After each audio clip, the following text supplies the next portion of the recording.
dhagaystayaal allaha u naxariistay raaga ogaas oo sida lagu mala weyn yahay noolaa qarnigii 19aad bilowgiisii ilaa bartamihiisii waxay Soomaali badan u aqoonsan tahay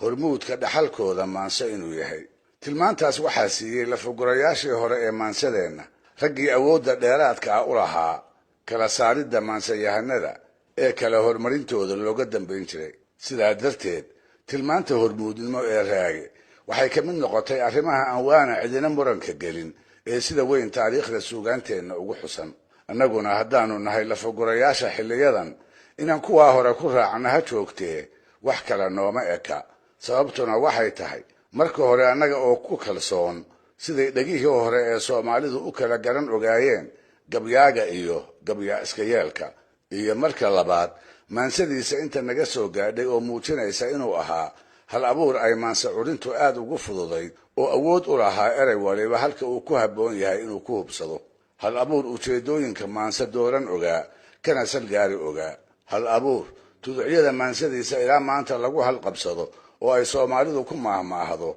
kolka ay xaajoonayaan ee ay geedka shirka ku dhan yihiin. hal abuur ay maansayahanada cusub higsan jireen iskuna dayi jireen inay isku dheerariyaan ha yeeshee ay inta badan ku dabalumi jireen. dhanka kale waxaa raaga loo tiriyaa inuu ahaa maansayahankii gabayga Soomaalida fariisiyey, taa oo loola jeeda inuu ahaa ninkii ugu horreeyey ee gabayga ku bilaabay hooyaalayey hooyaalayey hooyaalayey hooye, sidaana uu ku noqday ninkii dhidibada u aasay farsamo ahaan habka ilaa maanta maansada qaybteeda gabayga loo yaqaan loo curiyo. haddii si kale loo yidhaahdana waxaa la rumaysan yahay inuu isagu asaaska u dhigay tirada alannada meeriska gabayga ah lagu jaangooyo.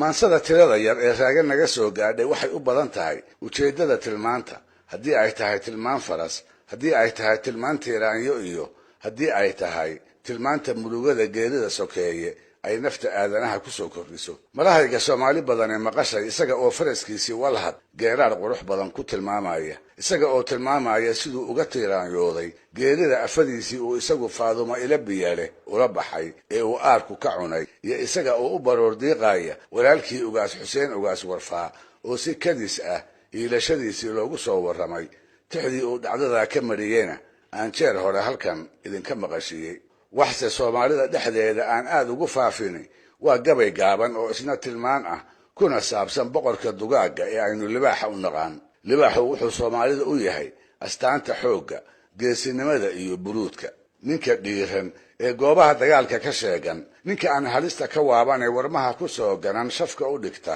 ninkaas oo kale ayay Soomaalida hore magaciisa intay aar ku darto ugu yeeri jirtay Maxamed Aar, Cali Aar iyo wixii la mid ah. haweenka qudhooda toodii camalka ragga yeelata ee gar iyo guddoonba iyaga iyo geedkooda ka dhex muuqata iyadana aalay ayay magaceeda ku dari jireen. libaaxu waa bahalka ay xoolo dhaqatadu ugu cabsida badan tahay ee haddii aan wadaad la waayin reerkii meel dagaaba uu durbadiiba ka xirsi xiran jiray. qaar ka mid ah odayadii aanu soo gaaray waxay ku sheekayn jireen ka hor qoyska amaba dadka uu weerari doono muuqaal ahaan inta aanu libaaxu ku soo gaarin in la dareemo dabayl qabow badan oo lala qabandhacoodo kana soo hormarta. dabayl ay waayo araggu ku garan jireen aar libaax amaba gooldii haalsani mid ahaan ama wadar ahaanba inay kol dhow ku soo fool leeyihiin. xagga buruudkana waxay rumaysnaayeen eebbaweyne inuu bahalka ku abuuray haybad dheeraad ah oo lagaga baqo. indhihiisa iyo kuwa aadanuhu hadday qumaati isugu dhacaanna in kuwa aadanaha uu iftiinka araggu intii cabbaar ah ka maqnaado.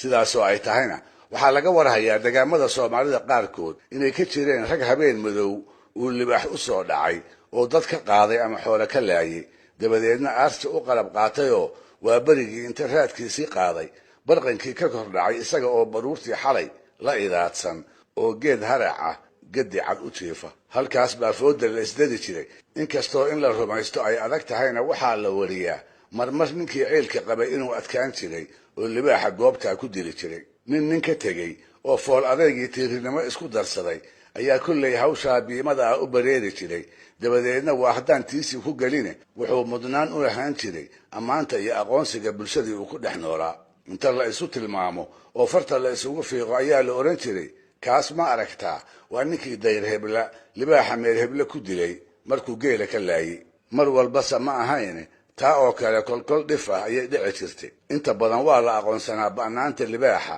reer miyiga soomaaliduna caado uma lahayn inay xoola kula diriraan arrintaana waxaa muujinaysa mahmaahda caanka ee tidhaahda libaax nin aan aqoon baa lax ka rita waxaa mahmaahda ku qarsoon canaan iyo yasid wada jira oo loola jeedo ninka lax uu kala tegay awgeed naftiisa u biimeeyey oo libaax ilaah isaga ka badbaadiyey uga daba tegey waa runo waxaa mahmaahda ku qarsoon liita macangaga inuu yahay ninka waxa uu libaax yahay garan waayey ee awooddiisa la wada qiray isagaa laga indhasaabay aqoonsiga ba'naanta libaaxa ee bulshadii hore ee soomaalida waxaa lagu tusaalayn karaa gabay uu inooga tegay nin magaciisa guluf cusmaan la iigu sheegay waxaa malaha gabyaagaa loogu sheekeeyey carro edeg inay ka jiraan rag libaaxyo rabaayada xerya ku haya oo maalintii 2-3 jeer hilbo loogu talagalay gacantooda ku siiya intay weliba saraaxaanna mar fadhiisiya marna kiciya taasi inaysan geesinimo ahayne ay kolley xeel iyo xirfad tahay ayuu guluf ka badin waayey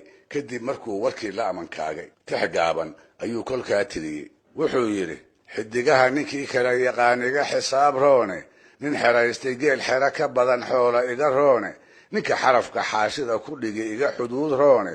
maskoo xiimi xoodhida nin qaban iga xiniin roone xabad hanata mooyee libaax meel xarshina jiifa war aarkaa nin xoodaamiyaa xeelad iga roone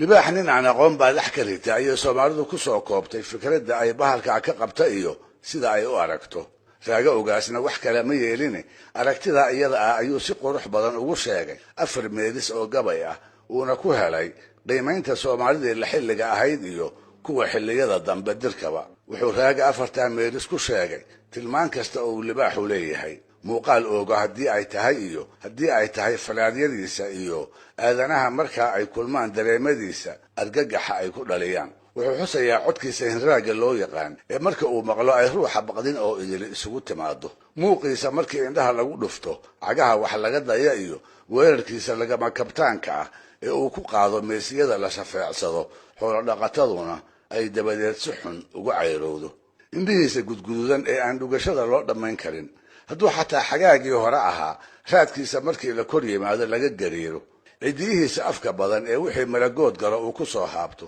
kuwa xuurtana aan laga aqoon iyo reenkiisa galiilyada kiciya ee aan aadanuhu u joogi karin intaasba wuxuu raaga ku qeexay meelisyo 4 ah oo sidaan soo sheegay uu ku mutaystay qadarinta bulshadii uu maalintaa u mariyey iyo annaga haatan noolba wuxuu yidhi codkiis laga baq araggiis la carar wadana cayreeye il casuusle raadkiis carjaba laga cabsoonaade cidiyo dhuuriyo oo faarbulow iyo reen baasle ma waa lala cayaaraa libaax laga cadhaysiiyey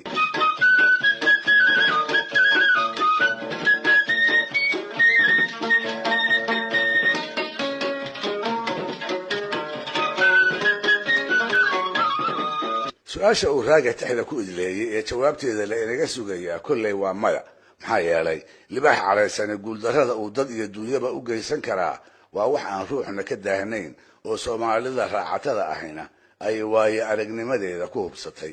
waxaase hartay su-aal kale oo ah maxaa talow tirinta tixdan raago ugu wacnaa runtii lama oga waxaase loo malaynayaa libaaxa laga cadhaysiiyey inuu isagu isula jeeday uuna ugu goodiyaayey rag inta isku dhaririyey mindhaagabay ku maagay